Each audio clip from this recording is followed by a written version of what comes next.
distinct narratives seem to be coming out here.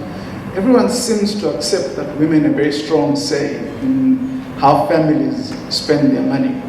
But there seems to be a disjoint somewhere with the marketing messages that are being put out there, that a large majority of them are still targeting men, despite the fact that we accept that women have a very strong say in how money should be spent in the home.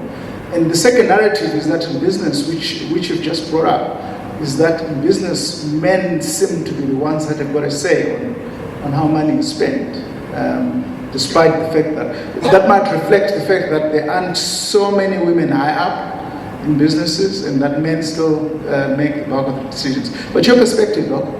Thank you very much. I'm in agreement with what has just been said. The first thing is we do have to accept that despite everything, we're still very much a patriarchal society. And this we seem not to be able to run away from. And therefore, those decisions about how to spend the money are made from that viewpoint rather than from, one thing that I want to perhaps mention with the agricultural sector, which is where I'm coming from, is that it is the women who do the work.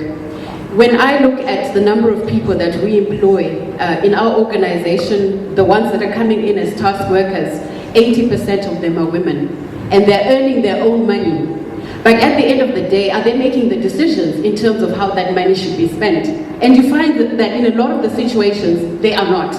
So yes, we may certainly make decisions in terms of, how many dresses should we be buying for our daughters, perhaps even the schools that our sons should be attending and so on. But we don't really have power on the things that matter. So if you want to decide where are we going to be living, for example, it is the man who's making the decision. It is the man who's going to find the mortgage and everything else in order for you to go and live wherever it is that he thinks you should be living at. So yes, we're earning the money. And I think it's actually true that in the agricultural sector, it is a good 80% of the women who make the money. Most of the men are sitting at bars somewhere enjoying themselves. And when it comes to the time of selling products, and I'll speak of tobacco, which I understand, they're the ones who want to go to the market and sell the tobacco. And guess what? They don't even take the money back to those ladies who've done all the hard work.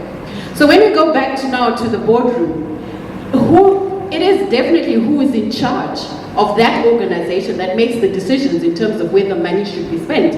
And somehow then, again, we're losing the fact that mostly it is the women who are doing the hard work. Even at the lower levels, it is the women who are doing all the hard work, but it is those men who then sit in their sort of suits and around the table and decide on the spend. So it is a very difficult situation in that we really still need to change society and how society thinks.